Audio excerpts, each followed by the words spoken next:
On June 2nd, 2019, 19-year-old Cynthia Hoffman left home to go hang out with friends. After she had been out for a few hours without contacting anyone, her dad, Timothy, started to get concerned. He initially thought she went to the movies or the mall or something, but she wasn't answering any of his phone calls, so he had the feeling something bad may have happened. The reason Timothy was freaking out, other than the fact that he was an overprotective parent, was because Cynthia had a developmental disability that caused her to function at a 7th grade level. Because of her condition, Timothy knew Cynthia was more vulnerable than most 19-year-olds. And once 11:30 p.m. rolled around, Timothy called the police to report his daughter missing. Officers told him he had to wait 24 hours to report her as missing, but that didn't cut it for him, so he started searching for Cynthia himself. Timothy ripped his motorcycle through the town looking for his daughter. He put out search parties, scoured nearby wooded areas, and contacted a bunch of people, but all of his efforts failed. Cynthia was still missing. 12 hours after Timothy first called the cops, he contacted them again and they started a search for the missing teen. Officers talked to a few people who were close to Cynthia to see if they could find any clues that may lead to her discovery. Cynthia's BFF, Angela, told the cops that she and Cynthia were smoking the devil's lettuce with their other friend, Caden, who was a homeless 16-year-old. Homeless at 16? That's pretty rough. But after 2 days of searching, there was a knock at Timothy's door. He opened the door, saw the police, and from the look on their face, he knew that was it.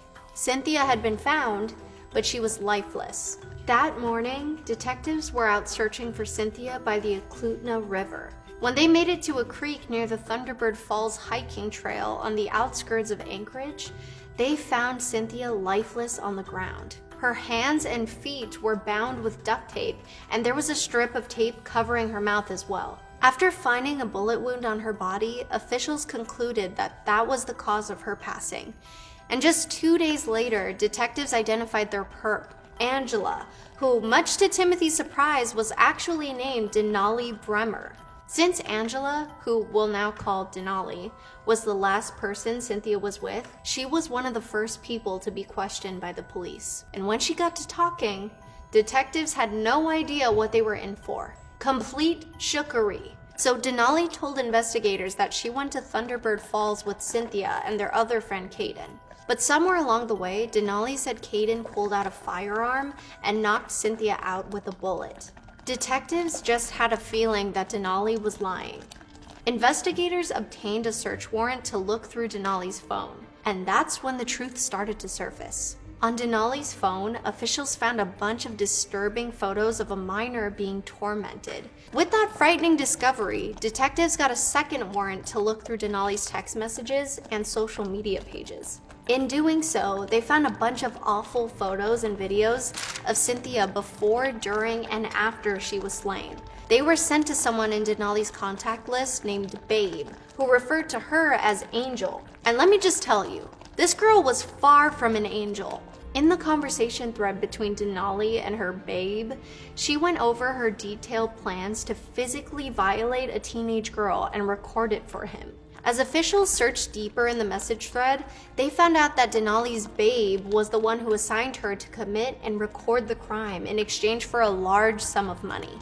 $9 million to be exact. $9 million? That's a lot of money, and it would definitely be a motivator to commit a crime as horrific as what Denali did to Cynthia. Once Denali's messages were thoroughly searched through, here's what officials determined. Someone who was claiming to be a dude named Tyler from Kansas met Denali on the internet and gave her the assignment of the century. He convinced her he was a millionaire and said he would pay her $9 million in exchange for violating and slaying someone in Alaska. Denali, who was clearly hungry for money, was all like, "Yes, man on the internet who claims to be rich, I will absolutely execute someone in Alaska for you." But she didn't want to do it alone. Instead, Denali got 4 friends on board to help her carry out the crime for a cut of the money. Officials theorized that the group met sometime in May or June and discussed how the whole shebang would go down and how much money each person would get for their part in the crime. It is believed that Cynthia was an easy victim for Denali because of her disability, and the fact that they were BFFs. In a later interview, Timothy said his daughter was so excited to have friends and just loved hanging out with them. So based on that bit of information, it's safe to assume that Denali wouldn't have much trouble convincing Cynthia to hang out that day. But before Denali's big performance, she told her babe, Tyler, that she was gonna go buy some good green so she could get Cynthia high before going after her to prevent her from fighting back. Can we just take a moment to address how awful of a friend Denali is? Like, I get she wants this money from Tyler, but why wouldn't she go for a stranger instead? I just can't believe she had the guts to do something so terrible to her friend. So on the day of the incident, Denali's sidekick, Caden, borrowed a car from his 19-year-old friend, Caleb. Caden and Denali told Caleb that they'd give him $500,000, and after hearing that number, Caleb was probably all like, sweet, here's the keys, have fun. And once Caden secured the whip, he went to pick up Cynthia and Denali.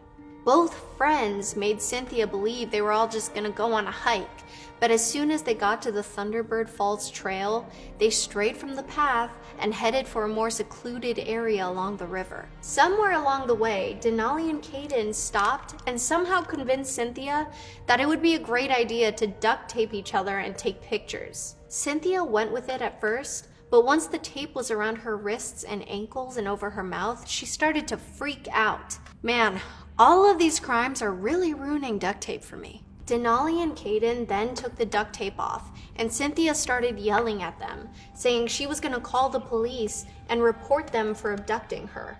At that point, the demented duo knew there was no going back. Caden reached for the 9mm Glock that Denali had and fired the bullet in the back of Cynthia's head.